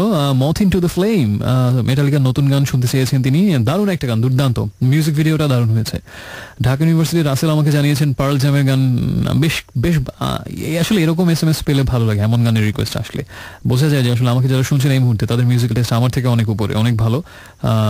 আমি ইন্সপায়ার্ড হই এরকম SMS পেলে। পার্ল জ্যাম দারুণ একটা ব্যান্ড, এদের গান শুনতে চাইছেন রাসেল। সো প্লেলিস্টে কিন্তু অনেকগুলো রিকোয়েস্ট, মেটালিকা, পার্ল জ্যাম, তারপরে আরো অনেক ক্রিস, অনেক অনেক সিঙ্গারের রিকোয়েস্ট পাচ্ছি। আপাতত আমরা একটা কবিতা পড়বো জীবনানন্দ দাশের। আজকে আমার প্ল্যান ছিল না, আজকে আমার প্ল্যান ছিল আমি দুটো বইও নিয়ে এসেছিলাম, দুটি পুস্তক, দুটি কাব্যগ্রন্থ নিয়ে এসেছিলাম বাসা থেকে। সেখান থেকে কিছু কবিতা পড়বো ভেবেছিলাম, কিন্তু পরে হচ্ছে জীবনানন্দ দাশের প্রতি ট্রিবিউট দিতে দিতে ওই জগতে ঢুকে গেছে। আর ওই জগতে একবার যে ঢোকে, ওই যে আমরা সিনেমায় ডায়লগ শুনি না যে এই অন্ধকার জগতে যে একবার পা বাড়ায় সে আর এই জগৎ থেকে বের হতে পারে না। আন্ডারওয়ার্ল্ড সম্পর্কে এটা বলা হয়, মাফিয়াদের জগৎ সম্পর্কে। আবার ইগলসের একটা গান আছে হোটেল ক্যালিফোর্নিয়া, ওখানেও কিন্তু এই কথা বলা হয়েছে যে you can check in any time you like but you can never leave. তো সেরকম যে জীবনানন্দের জগতও কিন্তু তাই, হোটেল ক্যালিফোর্নিয়ার মতো, এই জগতে একবার ঢোকা যায় কিন্তু আর বের হওয়া যায় না, তাই সাবধান। হ্যাঁ, জীবনানন্দের জগতে ঢুকলে কিন্তু সর্বনাশ হয়ে যেতে পারে। তো সে যাই হোক, আমরা সেই জগতের একটু স্বাদ এখন নিব। আমরা পরের গানটা প্লে করার আগে একটু SMS-টা মনে করিয়ে দিতে চাই, যদি কোনো গান শুনতে চান, যদি নিজের কোনো কথা বলতে চান, এর বাইরেও যদি কিছু করতে চান, আমাকে একটা ছোট্ট SMS করবেন। আপনার মোবাইল ফোনের একটা অপশন আছে যেটা হচ্ছে মেসেজ অপশন, যে অপশনে আজকাল আমরা কম যাওয়ার কারণ হচ্ছে যা কিছু আমাদের বলার জানানো সেটা আমরা সোশ্যাল মিডিয়াতে জানিয়ে দিই। এই জন্য বোধহয় ইদানিং মেসেজে বা SMS একসময় যেটা খুব পপুলার ছিল, এটার উপর ইদানিং চাপ কমে যাচ্ছে। এই নিয়ে পৃথিবীর SMS ব্যবসায়ীরা শঙ্কিত মেবি। তবে আমরা সেটাকে একটু কাজে লাগাই। আমরা SMS অপশনে গিয়ে প্রথমে লিখি রেডিও আমাদের সংক্ষিপ্ত রূপ, যেটা হচ্ছে RA, স্পেস দিয়ে আপনার নাম ধাম লিখবেন এবং তারপরে যে কথা লিখতে চান তা লিখে পাঠিয়ে দেবেন 6969 এই নাম্বারটাতে। একটু আগে আমরা আরেকটা রিকোয়েস্টের গান শুনবো, ফ্লয়েডিয়ান মেবি শুনতে চেয়েছিলেন, পিঙ্ক ফ্লয়েডের গান উইশ ইউ ওয়্যার হিয়ার। এইটা একটু কাকতালীয়, সেটা হচ্ছে যে আজকে এই গানের কথাটা আমার বন্ধুদের সাথে ঘুরে ফিরে আসছিল, এই গানের লাইনগুলো। আমি একটু দুঃখ পেয়েছি তাদের আচরণের সম্প্রতি, ইদানিং তাদেরকে আমি পাওয়াটাও যায় না, অনেকের বিয়ে হয়ে গেছে, অনেকে নিজের জীবন নিয়ে বিজি, আমি তাদেরকে খুঁজেও পাই না, শত টাকাটা কি করি। তো কিন্তু ওই যে একটা ছোটবেলায় পরে একটা কবিতা মনে পড়ে গেল, মৌমাছি মৌমাছি কোথা যাস নাচি নাচি, একবার দাঁড়াও না ভাই। তারপরে মৌমাছি না দাঁড়িয়ে তার উত্তরে যেটা বললো সেটা হচ্ছে ওই ফুল ফোটে বনে যাই মধু আহরণে, দাঁড়াবার সময় যে নাই। তো আমার অবস্থা এখন ওরকম, আমি ওইভাবে সবাইকে আমার বন্ধুদেরকে বলি যে কোথা যাস নাচি নাচি একটু দাঁড়া ভাই, কিন্তু তারা আমাকে বলে দাঁড়াবার সময় যে নাই। তো আমি কাউকেই পাচ্ছি না, এই নিয়ে আমি খুব মনোকষ্টে আছি। এই জন্য এটা নিয়ে আমি আজকে বেশ অভিমানের কথা আমার সব বন্ধুকে জানিয়েছি এবং পরিশেষে এটা বলেছি পিঙ্ক ফ্লয়েডের এই গানের রেফারেন্স দিয়ে, যেমন একদিন আসবে পিঙ্ক ফ্লয়েডের এই গানগুলো আমাকে বলতে হবে, এই লাইনগুলো, এই গানটা যে we are two lost souls swimming in a fish bowl, year after year running over the same old ground, and what we have found the same old fears, wish you were here. যেহেতু সবাইকে miss করতে হবে, বেশ মনোকষ্টে আমি এই কথাগুলো বলেছি আমার বন্ধুদেরকে। তার এমনই পাষণ্ড পামর নিষ্ঠুর এই কথার কোনো উত্তর দেওয়ারও তারা প্রয়োজন মনে করেনি। তো যাই হোক, এটা কাকতালীয় ব্যাপার। ওই লাইনটা নিয়ে আজকে সবার সাথে কথা ছিল, এই গানের রিকোয়েস্ট আজকে এলো, তো দুই মিলে গানটা আমি প্লে করে দিচ্ছি।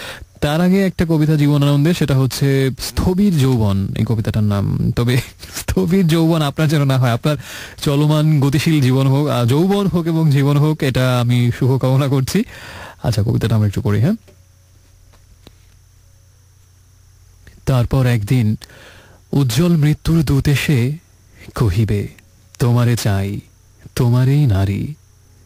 এইসব সোনা রূপা মসলিন যুবাদের ছাড়ি চলে যেতে হবে দূর আবিষ্কারে ভেসে। বলিলাম, শুনিল সে, তুমি তবু মৃত্যুর দূত নও, তুমি নগর বন্দর ঢের খুঁজিয়াছি, তারপর তোমার ওই জানালায় থামি ধোয়া সব। তুমি যেন মরীচিকা, আমি মরুভূমি। শীতের বাতাস নাকে চলে গেল জানালার দিকে, পড়িল আধেক শাল বুক থেকে খসে। সুন্দর জন্তুর মতো তার দেহে রক্ত, শুধু দেহ, শুধু হরিণীকে। বাঘের বিক্ষোভ বুকে নিয়ে নদীর কিনারে কিংবা রাতে, তবে তুমি ফিরে যাও ধোঁয়ায় আবার। উজ্জ্বল মৃত্যুর দূত বিবর্ণ এবার, বরং নারীকে ছেড়ে কঙ্কালের হাতে তোমারে তুলিয়া লবে কুয়াশা ঘোড়ায়। তুমি এই পৃথিবীর অনাদি স্থবির, সোনালী মাছের মতো তবু করে ভিড়, নীল শৈবালের নিচে জলের মায়ায়। প্রেম স্বপ্ন, পৃথিবীর স্বপ্ন প্রেম তোমার হৃদয়ে। হে স্থবির, কি চাও বলতো? সাদা ডানা কোনো এক সারসের মতো, হয়তো সে মাংস নয় এই নারী, তবু মৃত্যু পড়ে নাই আজ তার মোহে। তাহার ধূসর ঘোড়া চলিতেছে নদীর কিনারে, কোনো এক বিকেলের জাফরান দেশে। কোকিল কুকুর জ্যোৎস্না ধুলো হয়ে গেছে কত ভেসে। মরণের হাত ধরে স্বপ্ন ছাড়া কে বাঁচিতে পারে? অসাধারণ লাইন, শেষের লাইনটা, তাই না? মরণের হাত ধরে স্বপ্ন ছাড়া কে বাঁচিতে পারে?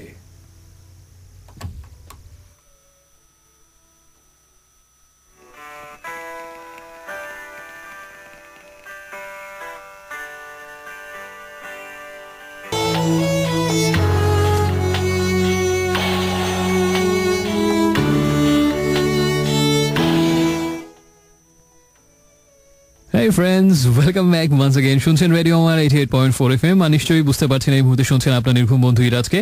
শুক্রবার রাতের বিশেষ আয়োজন ড্রিমস অ্যাভিনিউতে আপনাকে আরেকবার স্বাগত জানাচ্ছি।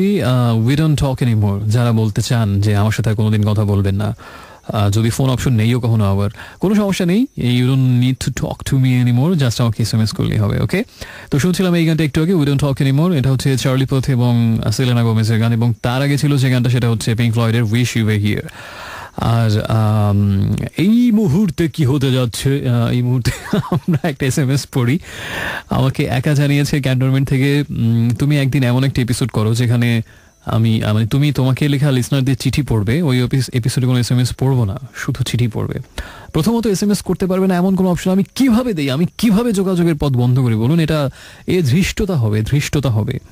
আর দ্বিতীয় কথা হচ্ছে যে আমাকে লেখা লিসনারদের চিঠি নিয়ে এপিসোড, তাহলে একটা সমস্যা হবে, দুইটা সমস্যা হবে। একটা সমস্যা হচ্ছে যে যারা চিঠি লিখেছে নিশ্চয়ই তারা এটাকে খুব প্রাইভেট একটা বিষয়ে ভেবেই চিঠি লিখেছেন, এবং সেটা সবাইকে পড়ে শোনানো হবে, নিশ্চয়ই এটা ওনারা চাইবেন না বা জানালে লিখতেন না হয়তো। এটা একটা চিঠি সবসময় একটা প্রাইভেট ব্যাপার, তাদের প্রাইভেসি নষ্ট হবে। আর দ্বিতীয় হচ্ছে যে সব কথা তো পড়া যাবে না যেগুলো চিঠিতে লেখা আছে, তার মধ্যে অনেক ভালো কথা যেমন লেখা আছে, আবার কিছু দুষ্ট কথাও যেমন লেখা আছে, আবার এমন কিছু লেখা আছে যেটা হয়তো তার নিছক একান্ত ব্যক্তিগত। তো সব কিছু মিলিয়ে কিন্তু এটাতে অনেক সমস্যা আছে, তাই না? তো আমার মনে হয়, তবে আপনার মতামতের জন্য অনেক ধন্যবাদ। আমরা অল্টারনেটিভ কোনো কিছু কখনো করা যায় কিনা ভেবে দেখবো বন্ধু একা। তবে আমি আপনাকে একটা বিশেষ কারণে ধন্যবাদ দিতে চাই, এই যে আপনি ভেবেছেন আপনার মূল্যবান মস্তিষ্ক দিয়ে মূল্যবান সময় ব্যয় করে এই শোটা নিয়ে যে কি করা যেতে পারে, এই ব্যাপারটা আমার খুব ভালো লাগে। এবং এমন কেউ যদি করেন, কোনো সাজেশন আমাকে দেন, করতে পারি আর না পারি, এই ভেবে ভালো লাগে যে না, কেউ কেয়ার করছেন আমাকে, এবং কেউ আসলে এটা নিয়ে আমাকে বা আমার শোটা নিয়ে ভাবছেন। এবং এই বিষয়টা আমি সত্যি সবসময়ই আমার হৃদয়ে ছুঁয়ে যায়, এবং আমি একেবারে মানে গদগদ হয়ে যাই আবেগে যখন কেউ আমার কোনো ব্যাপার নিয়ে সত্যি কনসার্ন হয় বা কেয়ার করে। আর ফ্লয়েডিয়ান আমাকে জানিয়েছেন যে মেগাডেথের নতুন অ্যালবাম ডিস্টোপিয়া কিন্তু আরেকটা অসাধারণ অ্যালবাম। আমার অবশ্যই এখনো শোনা হয়নি অ্যালবামটা, প্রায় প্রতিটি গান দারুণ, এবং এবার গ্র্যামি পেয়েছে। আসলে আমার একটা প্রবলেম, যেটা মানে রিসেন্ট যেগুলো বের হয়, রিসেন্ট যে সিনেমা বের হয় বা রিসেন্ট যে অ্যালবাম বের হয়, এটা বাজারে ভালো প্রিন্ট বা ভালো ভার্সনটা না আসা পর্যন্ত আমার শোনা হয় না। এর একটা কারণ হচ্ছে যে আসলে আমার ওই টেকনোলজির ব্যাপারে আমি অনেকটা পেছানো। তার থেকে সব থেকে বড় সমস্যা যেটা আমার আসলে এটাতে অনেকে যে ধৈর্যের প্রয়োজন, আমার অতটা ধৈর্য ওই ব্যাপারে নেই যে ইন্টারনেটে বসে ডাউনলোড করো, নামাও, সার্চ দাও সিনেমাটা কোথায় আছে যে, এবং সেখান থেকে আবার এটাকে সবচেয়ে ভালো ভার্সনটা খুঁজে বের করে নাও। এটা আমার সব বন্ধুদের খুব উৎসাহ নিয়ে করতে দেখি, এবং তারা খুব এক্সপার্ট, ধাপ ধাপ দেখি করতে ইন্টারনেট থেকে সব নামিয়ে ফেলে। কিন্তু একে তো আমি এগুলো বুঝিও কম, আমি হচ্ছি সেকেলের একজন বিশিষ্ট গোবর গণেশ মুখোপাধ্যায়।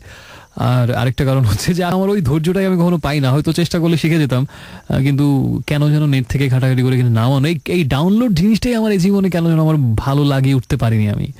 এই কারণে দেখা যাচ্ছে যে নতুন একটা অ্যালবাম হচ্ছে জাস্ট লাইক দিস অ্যালবাম, মেগাডেথের নিউ অ্যালবাম ডিস্টোপিয়া। তো দেখা যাচ্ছে যে ওই খুব ভালো একটা ভার্সন যতদিন না বাজারে পাচ্ছি আমারও ততদিন শোনা হচ্ছে না, অনেক দেরি হয়ে যায়, এরকম অনেকবার হয়। যে কারণে গত বছরের ভালো সিনেমাগুলোর অনেকগুলো এখনো দেখা হয়নি, বিকজ আমি ওটা ভালো ব্লু রে প্রিন্টের জন্য ওয়েট করছি। সে যাই হোক, ধান ভানতে শিবের গীত গাওয়া হলো। আমরা এবার গ্র্যামি অ্যাওয়ার্ড পেয়েছে এবার মেগাডিথের নিউ অ্যালবাম, আর অনেক SMS করেছিলেন। আপাতত আমরা একটা কবিতা পড়বো, তবে এই কবিতা খানি জীবনানন্দ দাশের নহে, এটি আরেকজন কবির কবিতা। আগে কবিতাটা পড়ি, তারপরে কবির নাম বলবো। হ্যাঁ,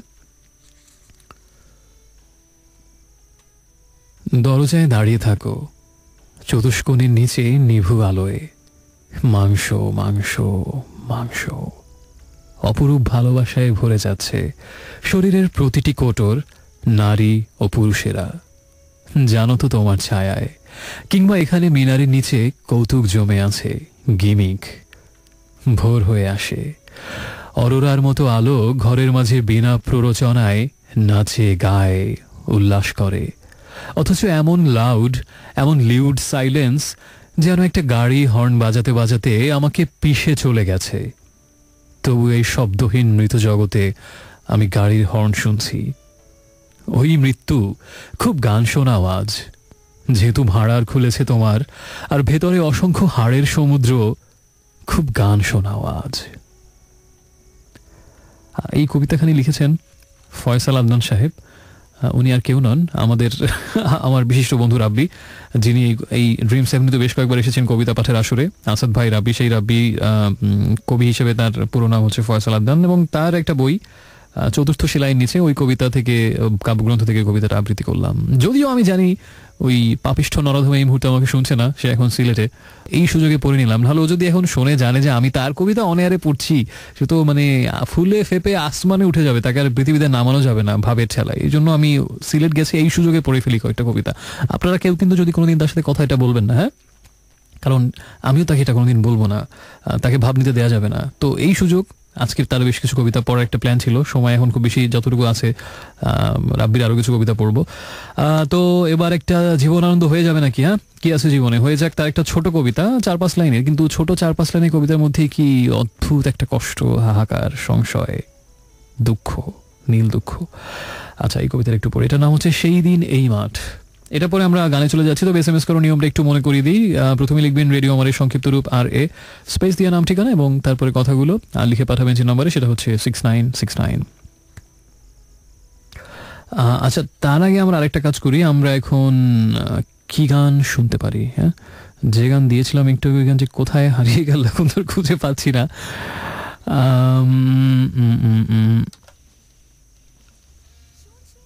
দেখা যাক আমরা গান দিতে পারি। আমরা একটা সফট একটা গান শুনে ফেলি এই বেলা, কবিতাটা শুনে তারপর। ওকে,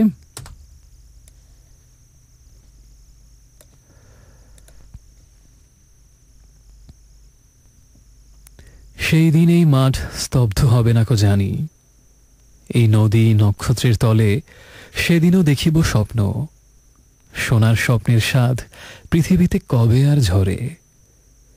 আমি চলে যাব বলে চালতা ফুল কি আর ভিজিবে না শিশিরের জলে, নরম গন্ধে ঢেউয়ে। লক্ষ্মী প্যাঁচা গান গাবে নাকি তার লক্ষ্মীটির তরে, সোনার স্বপ্নের স্বাদ পৃথিবীতে কবে আর ঝরে।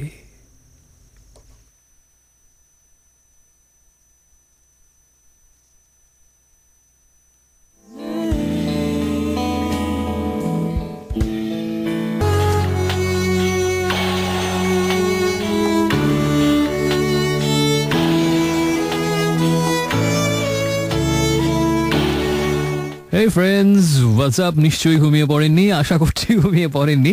ইরাজের সাথে আছেন ড্রিমস এভিনিউতে, আছেন রেডিও আমার 88.4 FM এ। সময় হচ্ছে 1:13। আর আমরা শুনছিলাম একটুকে মাইলসের একটা গান চাইনা, এবং এই চাইনা গানটা হচ্ছে মাইলসের 3 জনের ভয়েস কিন্তু আমরা এই গানে পেলাম, তাই না? 3 জনের ছিল নাকি কজনের ছিল? 2 জনের, শাফিন আহমেদ এবং জুয়েল, ইকবাল আসিফ জুয়েল, 2 জনের ভয়েস ছিল। আর আমরা তার আগে যে গানটা শুনলাম সেটা হচ্ছে ISD গানটা শুনলাম, ইন্ডালো ব্যান্ডের। এবং এই মুহূর্তে আমরা কয়েকজন বন্ধুর SMS-টা একটু পড়ে ফেলি। আমাকে তাহমিনা জানিয়েছিলেন যে অনেক আগে একটা কবিতা পড়েছিলাম আমি, সেটা হচ্ছে, লাইনগুলো ছিল এরকম: মেবি অন্ধকারে তোমার হাত ছুঁয়ে যা পেয়েছি সেইটুকুই তো পাওয়া। কবিতাটার নাম এবং কবির নাম যেন কি, এটা আমি আমার নিজেরও তো মনে নেই। এই কবিতা যে আমি জীবনে পড়েছি সেটাই তো আমার এখন মনে নেই। তো আমার মেমোরি তো সম্পর্কে নিশ্চয়ই এতদিনে ধারণা হয়ে যাবার কথা। এক কবিতা বাছাই করে আমি আরেক কবিতা পড়ে ফেলি। সে যাই হোক, আমি জানি এই মুহূর্তে আমার সাথে এমন অনেক বন্ধু আছেন যারা রেগুলার আমাকে শোনেন, এবং ওই 2011 সালের ফেব্রুয়ারিতে আমি কি কথা বলেছিলাম সেটাও বলে দিতে পারবেন। এক তো এতটাই শার্প তারা, তো এমন কেউ আমাকে SMS করে হেল্প করতে পারেন। তাহমিনা কোথায় ছটফট করছেন এটা জানার জন্য, জানার তৃষা প্রবল তার এই মুহূর্তে। আর ড্রিম গার্ল জানিয়েছেন যে উনি শুরুতেই নাকি বুঝতে পেরেছিলেন যে এটা রাব্বির কবিতা। আপনার তো মন অবজারভেশন পাওয়ার অনেক শার্প, এবং রাব্বির একজন বিশিষ্ট ভক্ত তিনি। তো উনি লিখেছেন যে রাব্বির সাথে কখনো দেখা হলে সে নাকি বলে দেবে যে আমি তার কবিতা পড়েছিলাম। তুমি না বললে আর কে বলবে? তুমি মানে আমার চির শত্রু হচ্ছ তুমি, এই জীবনে আমার সব থেকে বড় শত্রু। লিটু আমাকে জানিয়েছে গাজীপুর থেকে, সেটা হচ্ছে যে লিটু আমার অনেক পুরনো বন্ধু এবং একসময় আমার ছাত্র ছিল। সো ভালো লাগে লিটু যেমন এতদিন বড় সারা শব্দ দেয় মাঝে মাঝে, গাজীপুরের বন্ধু লিটু। আর লিটুর আমার জীবনে একটা অনেক বড় স্বপ্ন ছিল আরজে হবার, এবং লিটুর সেটা পূরণ হয়েছিল পরবর্তীতে। এই মুহূর্তে অবশ্য লিটু কী করে আমি জানি না, লিটু আমাকে জানাতে পারো তুমি এই মুহূর্তে কী করছো। আর আচ্ছা আচ্ছা, না আমি তো একটা উজবুক, সে তো SMS এর ভিতরে লিখে দিয়েছে, শেষ অংশে ছিল আমি খেয়াল করিনি। তিনি এখন একটা প্রাইভেট ফার্মে জব করছেন এবং বেশ ভালোই করছেন আশা করছি। আর আমাকে লিখেছেন এরপরে যে বন্ধুরা, তারা হচ্ছেন মোনায়েম মিরপুর 14 নম্বর থেকে, এবং তারপরে লিখেছেন আমাকে শ্রুতি ব্লু নাইটিঙ্গেল জানিয়েছেন the moon stays bright when it doesn't have night. আর খুবই তাৎপর্যপূর্ণ কথা, আমরা অনেক কিছু বুঝলাম এটা থেকে। আর এই মুহূর্তে একখানা কবিতা না হলেই কিন্তু নয়, এটা হচ্ছে বিশিষ্ট উদীয়মান তরুণ কবি ফয়সাল আদনান রাব্বির কবিতা। এবং থাক, রাব্বিকে নিয়ে আর কিছু বলবো না, ওকে আমি এমনিতেই সারাক্ষণ ওর পিছনে লেগে থাকি। চতুর্থ সেলাই নিচে লেখা গান হচ্ছে, চতুর্থ সেলাই নিচে লেখা গান এই কবিতাটার নাম। আচ্ছা, তার আগে একটু SMS নিয়মটা বলে দেবো না। প্রথমে লিখবেন রেডিও আমার শর্টেস্ট ভার্সন, আর স্পেস দিয়ে আপনার নাম ঠিকানা এবং তারপরে কথাগুলো লিখে পাঠাবেন যে নম্বরে, সেটা হচ্ছে 6969। আচ্ছা, তারপরে আমরা যে গানটা শুনবো এই কবিতার পরে, এটা হচ্ছে ওয়ারফেজের একটা গান শুনবো। ওয়ারফেজের আলো অ্যালবাম, যেটা বের হয়েছিল 2000 সালের ডিসেম্বর মাসে, সেই অ্যালবামের একটা গান স্মৃতিগুলো। ওয়ারফেজের খুব বেশি জনপ্রিয় বা প্রচলিত গানগুলোর মধ্যে এটা পড়ে না, একটু অজনপ্রিয় বা অপ্রচলিত, কিন্তু ওয়ারফেজের নিজস্ব প্রিয় গানগুলোর একটা হচ্ছে এটা স্মৃতিগুলো। এবং 2000 সালে অ্যালবামটা রিলিজ হওয়ার পরে 2001-এ একটা মিউজিক ভিডিও হয়েছিল এই গানটার। আমি যদি ভুল না করে থাকি তাহলে আমার যেটা ধারণা 2001 বা 2000 সালে মিউজিক ভিডিওটা হয়েছিল, অনেক আগের কথা, এবং দারুণ হয়েছিল বেশ। আরে ওই সময় ওয়ারফেজের মেম্বাররা তো সেই রকম পার্ট শার্ট নিয়ে মিউজিক ভিডিওতে ব্যাপক একটা এক্সপ্রেশন দিয়েছিলেন সবাই, দারুণ হয়েছিল। এবং মিজানের পারফরমেন্স দারুণ ছিল। বালাম ওই সময় ওয়ারফেজের মেম্বার, সেই রকম ভাবসাব নিয়ে মিউজিক ভিডিওটা বানানো হয়েছিল এবং ভালো হয়েছিল কাজটা। আর গানটা আমার কাছে বেশ ভালো লাগে। একটু প্রচলিত বা টিপিক্যাল বিরহের গান না, এর মধ্যে একটা কিন্তু ওই যে একটা ব্যাপক পার্টসার একটা ব্যাপার স্যাপার কিন্তু আছে, স্টাইলিশ ব্যাপক ড্যাশিং একটা ব্যাপার আমার কাছে মনে হয়েছে। এটা আমার নিতান্ত ব্যক্তিগত অবজারভেশন, আমি জানি না আপনার কি মনে হবে। Interesting song. আচ্ছা, যাই হোক, আমরা চতুর্থ সেলাইয়ের নিচে লেখা গান এই কবিতাটা একটু শুনি। হ্যাঁ, এইসব রাতে নিজের জন্য অনেক করুণা নিয়ে বেঁচে থাকো, তর্কযুদ্ধের শেষে জমা রেখে যাও তোমার ধারালো শস্ত্র, আর বুক চেরা অনর্থের নিচে ফিরে পাও সম্বিত তোমার। মৃদু চিৎকারের নিচে নিশ্চয়ই চাপা পড়ে আছে আঙুল, তার গাঢ় ভাঁজগোনো এই খুনের নামতা, চতুর্থ সেলাইয়ের চিহ্ন। পৃথিবীতে আজ শুধু ধাতব গান, আর তার ভেতরে প্রাসঙ্গিক গর্জন, যেন কোনো সুপ্ত শিশু প্রথম ঘুমের শেষে মাতৃজঠরে জেগে উঠল, যেন তার আগমন ধ্বনি এই রাতে অনেক করুণা নিয়ে পৌঁছল। এইসব রাতে তাই কান পাতো, গণফুল যখন মৃত্যুই গন্তব্য। এই রক্তহলির নিচে হাহাকার আছে, আছে মিনার ও মোটিফ। করটিতে ধরো এ অজস্র শুক্রাণু, আর ঢেলে দাও মাতৃগর্ভে। সাইরেন বেজে উঠুক, ভেঙে পড়ুক সারাত সার ধাতব চিৎকারে। ধুলো হয়ে যাক মিনার ও মোটিফ। অনেক করুণা নিজের ভেতরে ধরে এইসব ভয়াল রাতে তুমি বেঁচে থাকো, করুণা ও অপ্রয়োজনে।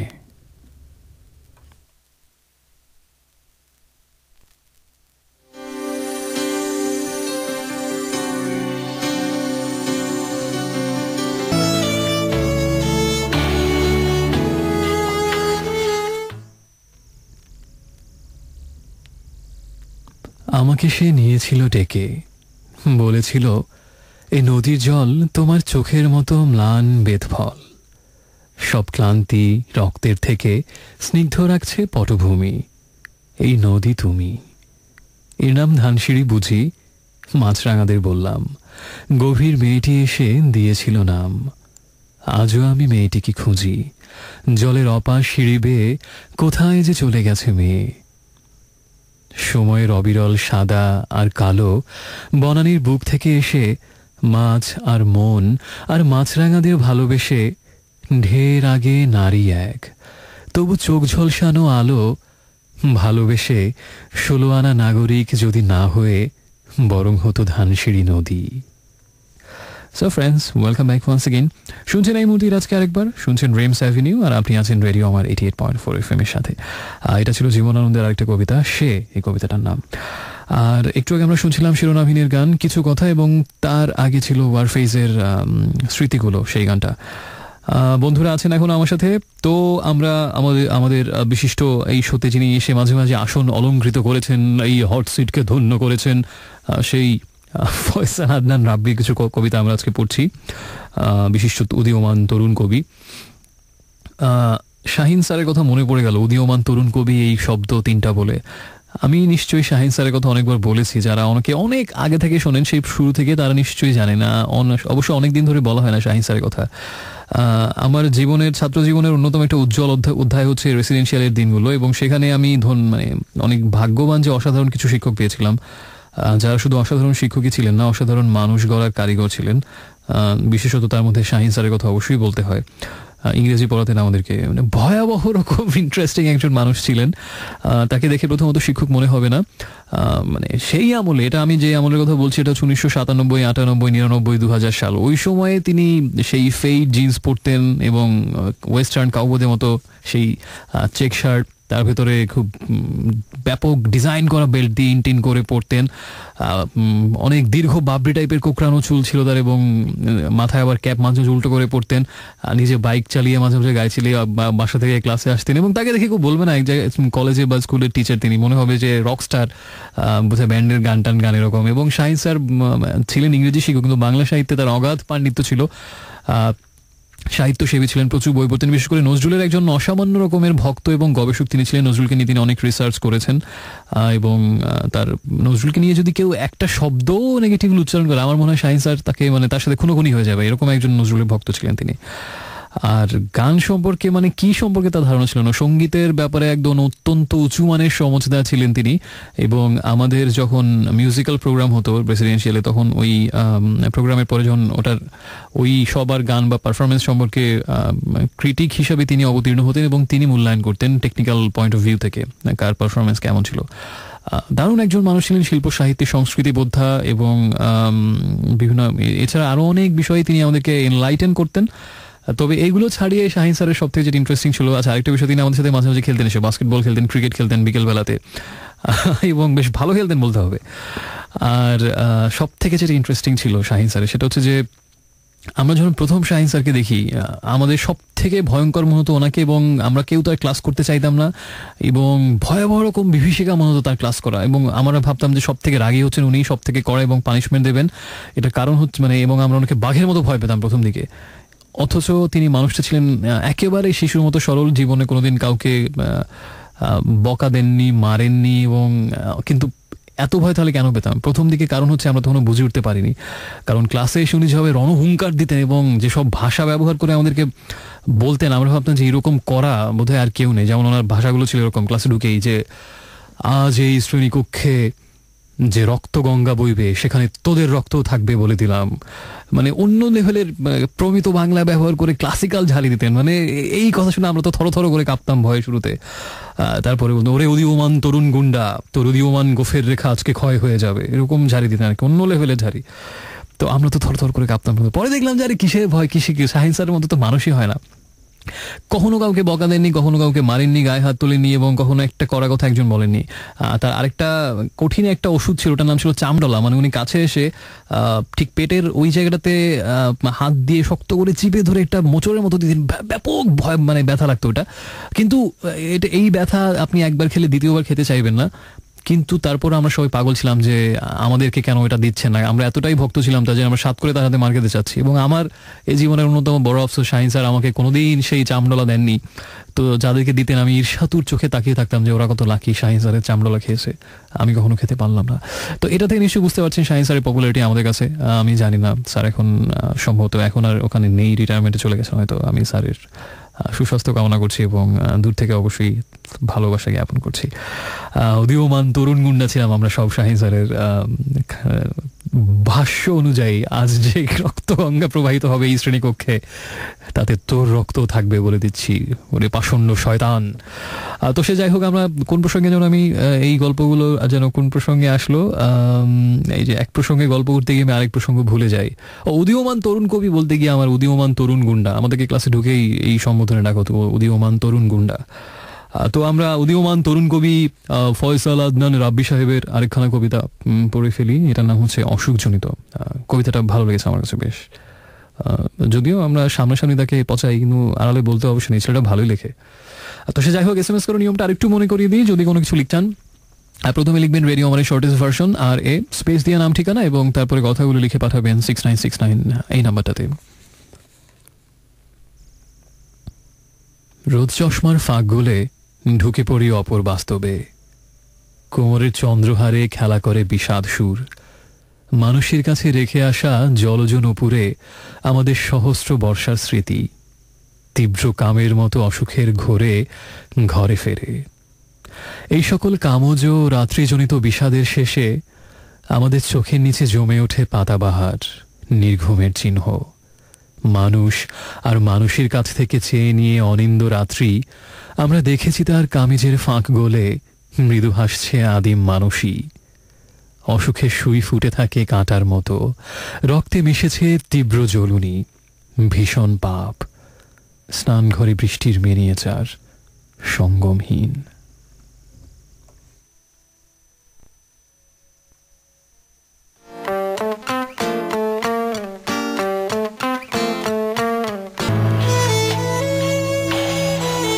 Hey friends, welcome back once again. শুনছেন রেডিও আমার 88.4 FM আর শুনছেন এই মুহূর্তে আপনার মধ্যরাতের আগন্তুক বন্ধু ইরাজকে। শুনছিলাম একটু আগে লালন শাহের একটা গান বাংলা ব্যান্ডের কম্পোজিশনে, রাত পোহালে পাখি বলে দেরে খাই দেরে খাই। আর তার আগে ছিল অর্ণবের একটা গান সময় কাটে, এই গানটা, এবং ওটা হচ্ছে যে অ্যালবামের গান সেটা হচ্ছে হোক কলরব। আমার কাছে বেশ ভালো লাগে গানটা, এবং এই ফরম্যাটের একটু অন্তরাতে একটু ছড়া গানের ফরম্যাটে এটা হচ্ছে অর্ণবের। এরকম আরেকটা গান আছে সেটা হচ্ছে রাস্তায়। তো ওই গানটা যেটা আমরা শুনলাম সময় কাটে, এটা হচ্ছে দুজন মিলে লিরিক্স লিখেছিলেন, রাজীব আশরাফ স্থায়ীটা লিখেছেন, অন্তরাটা অর্ণবের নিজের লেখা। আর ওই স্থায়ীটা কিন্তু আমার কাছে বেশ লাগে। সময় কাটে বড় স্তব্ধ আক্রোশে, ঘুমের নির্ঘুমে ক্ষণ, শালিক বাসা খোঁজে হারানো নীল দেশে, না জেনে ফেরারি এই মন। সাধু সাধু। তো সে যাই হোক, এই মুহূর্তে আমরা জাতির উদ্দেশ্যে আরেকটি কবিতা পড়তে চাই। কবিতার নাম হচ্ছে মিউট স্মৃতির শহর, লিখেছেন ফয়সাল আদনান ওরফে রাব্বি। শুনে ফেলে কবিতাটা। হ্যাঁ, সময় খুব বেশি বাকি নেই, তাই নষ্ট করার মতো কোনো সময় আমাদের হাতে নেই। হ্যাঁ, দেব পাহাড় থেকে নেমে আসে কুহকেরা, ঘটমান অতীতের মতো আমরা লুকিয়ে পড়ি প্যারেডের মাঠে। কিছু খুচরো মুখ, মর্মর হাসির শ্রেণী, হাই স্কুলের ঢাল, অ্যামনেশিয়ার মতো হারিয়ে যায় এক একটা মেরুন সন্ধ্যা। মায়েদের হাতে চায়ের কাপ, বেলা বিস্কুট গলে পড়ে। আমরা ভাবি এই সাধারণ সন্ধ্যাগুলো কোনো দিন জমা থাকবে না আর।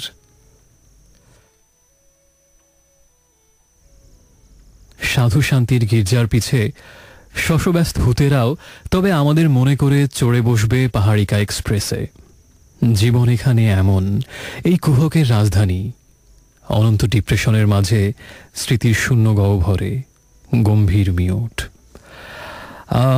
দারুণ কবিতা। তবে কবিতাটা পড়ার মাঝে একটা বিভ্রাট ঘটেছে। মাঝখানে একটা জায়গাতে দেখেছিলেন অনেকক্ষণ আমার সারা শব্দ ছিল না, একটু বেশি বড় একটা গ্যাপ ছিল। ঘটনাটাকে নিশ্চয়ই ভাবলে আমি ঘুমিয়ে বললাম কিনা কবিতা পড়তে পড়তে। আসলে বিষয়টা তা না, কবিতা পড়তে পড়তে হঠাৎ করে একটা বিশাল রাম সাইজের হাঁচি এসেছিল আমার। তো অনেক কবিতা পড়তে পড়তে আমি কবিতা পড়ছি, কিন্তু কবিতার দিকে আমার মন নেই। আমি শুধু ভাবছিলাম যে হাঁচিটা কি আটকাতে পারবো কবিতা পড়া পর্যন্ত, এবং গান প্লে করে দেয়া পর্যন্ত কি আটকানো যাবে নাকি মাঝপথেই আমাকে হ্যাচ্চো করে হাঁচতে হবে। তো কবিতার মধ্যে হাসলে নিশ্চয় এটা বেড়াচ্ছে এবং কবির বিদেহী না, কবির দেহী আত্মার প্রতি একটা অবমাননাকর হবে বিষয়টা। তো শেষ পর্যন্ত আমি পারলাম না, আমি হেরে গেলাম রাব্বি, যেখানেই থাকিস শুনে রাখিস, আমি হেরে গেলাম, পারলাম না একটি হাঁচি ছাড়া তোর কবিতাটা পড়তে। তো সে যাই হোক, আমি হেরে গেলাম এই পরাজয় গ্লানি নিয়ে বলছি যে, তো সেজন্য আমি মাইক্রোফোনটা অফ করে হাঁচিটা দিয়ে তারপর আবার কবিতার বাকি অংশ পড়লাম। এইভাবে কি কবিতা পড়া যায় বলেন? আমার কি দোষ খারাপ হলে? তো সে যাই হোক, আমরা এই মুহূর্তে আমরা পরের গানে চলে যাচ্ছি। গানের যাওয়ার আগে যেটা বলতে চাই সেটা হচ্ছে, এই গানখানি ফিনল্যান্ডের ব্যান্ড পোয়েটস অফ দ্য ফলের একটা গানটার নাম হচ্ছে স্লিপ। শুনে আপনি আবার ঘুমিয়ে যাবেন না। তবে স্লিপের আজকে যেমন আমরা হাবিবের রাত নির্ঘুমের অল্টারনেটিভ ভার্সন শুনেছিলাম, এই গানটারও আমরা একটা অল্টারনেটিভ ভার্সন শুনবো, এবং ডিজে অ্যান্টোনিও রিমিক্স ভার্সনটা শুনবো, যেন আসলেই আপনারা ঘুমিয়ে না পড়েন। অরিজিনাল ভার্সনটা অনেক সফট, যদিও অনেক সুন্দর। তো আমরা এই ভার্সনটা শুনছি, একটু পরে ফিরছি আজকে রাতে শেষবারের মতো, সাথেই থাকুন।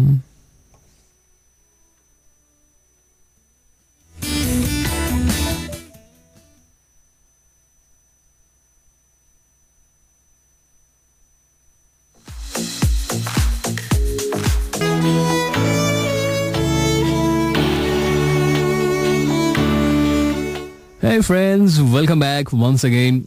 শুনছেন এই মুহূর্তে ইরাজকে, আর শুনছেন Friday night weekend exclusive show Dreams avenue. এখনো আপনার সাথে ইরাজ আছে। আবার হাঁচি আসবে কিনা কে জানে, আমার মাইক্রোফোন বন্ধ করে আবার হাঁচি দিতে হবে। হ্যাঁ, কারণ এখনো এমন কোনো হৃদয়বান উদার মনের রেডিও শ্রোতা বাংলাদেশে আসেনি যারা অন এয়ারে হাঁচি দেয়াকে, অবস্থা খারাপ মনে হচ্ছে আরেকটা আসবে। যাই হোক, যারা বলছিলাম, তো যে কথা বলছিলাম, যারা এখনো অন এয়ারে হাঁচি দেয়াকে একটি গ্রহণযোগ্য বিষয় বলে মনে করে, আমি একটু নিন্দা জানাই। তো আমরা পোয়েটস অফ দ্য ফলের একটি গান শুনলাম, স্লিপের ডিজে অ্যান্টোনিও রিমিক্স ভার্সনটা আমরা শুনলাম। শোয়ের একদম শেষ প্রান্তে আমরা উপস্থিত এবং সবার কাছ থেকে বিদায় নিচ্ছি।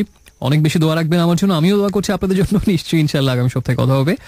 শুভরাত্রি জানাচ্ছি, এবং যাবার আগে জীবনানন্দ দাশের একটা কবিতা না পড়লেই না। কবিতাটার নাম হচ্ছে অভিভাবিকা। এটাই হচ্ছে আজকের শেষ কবিতা। এটা কিন্তু বেশ সুন্দর কবিতা। হ্যাঁ, এই জন্য আমি এটা সবার শেষে পড়ে তারপর যাচ্ছি। তবুও যখন মৃত্যু হবে উপস্থিত আরেকটি প্রভাতের হয়তোবা অন্যতর বিস্তীর্ণতায়, মনে হবে অনেক প্রতীক্ষা আমরা করে গেছি পৃথিবীতে। চোয়ালের মাংস ক্রমে ক্ষীণ করে কোনো এক বিশীর্ণ কাকের রক্ষীগোলকের সাথে আঁখি তারকার সব সমাহার এক দেখে তবু লঘু হাস্যে সন্তানের জন্ম দিয়ে তারা আমাদের মতো হবে সেই কথা জেনে ভুলে গিয়ে লোলহাস্যে জলের তরঙ্গ মোরা শুনে গেছি আমাদের প্রাণের তর। নবশিকড়ের স্বাদ অনুভব করে গেছি ভোরে স্ফটিক রৌদ্রে। অনেক গন্ধর্ব, নাগ, কুকুর, কিন্নর, পঙ্গপাল, বহুবিধ জন্তুর কপাল উন্মোচিত হয়ে বিরুদ্ধে দাঁড়ায় থাকে পথ প্রান্তরে। তবু ওই নীলিমাকে প্রিয় অভিভাবিকার মতো মনে হয়। হাতে তার তুলাদণ্ড, শান্ত স্থির, মুখের প্রতিজ্ঞা পাশে নির্জন, নীলাভ বৃত্তি ছাড়া কিছু নেই। যেন তার কাছে জীবনের অভ্যুদয় মধ্য সমুদ্রের পরে অনুকূল বাতাসের প্ররোচনাময় কোনো এক ক্রীড়া। বেরিলমণির মতো তরঙ্গের উজ্জ্বল আঘাতে মৃত্যু। স্থির, শুভ্র, নৈসর্গিক কথা বলিবার অবসর। অসাধারণ না, তাই না? তো যা বলছিলাম, তা সব শেষে একদম যাবার আগে এই বেলা ওই একটা কবি বলেছিলাম না যে একমাত্র আমি এই জীবনে একজনের মতো করে একটা ছোটখাটো 5-6 লাইনের কবিতা লেখার চেষ্টা করেছিলাম। তিনি হচ্ছেন জীবনানন্দ দাশ। লাইনগুলো মনে পড়ছিল না, কিছু মনে পড়েছে, এইভাবেই ছিল কিনা তাও আমার পুরোপুরি মনে নেই, নিশ্চিত না। এটা 2010-এ লিখেছিলাম মেবি। সেটা পরে স্মৃতিশক্তিতে পুরোপুরি নেই, আমার মাঝপথে ভুলে যেতে পারে। যদি ভুলে যাই ওই মাঝপথে বন্ধ করে গান প্লে করে দিয়ে চলে যাবো। হ্যাঁ, কিছু মনে করবেন না। এটার নাম সম্ভবত দিয়েছিলাম, নামও মনে নেই, শুধু 2010-এ লেখে এটা মনে আছে। সারাটা দিন সমুদ্র দেখি মোহগ্রস্তের মতো আচ্ছন্নতায়। বোবা দৃষ্টি ঘুরে ঘুরে শূন্যে উঠে আকাশের গায়ে মিলিয়ে যায়। রুক্ষ ঠোঁটে নোনতা স্বাদ লাগে। ঢেউ ভাঙা পায়ে বুঝি শ্যাওলা জমে যায়। আর কত কাল গেলে জল হব, উড়ে যাব মেঘ হয়ে নিশ্চিহ্ন নিরুপায়।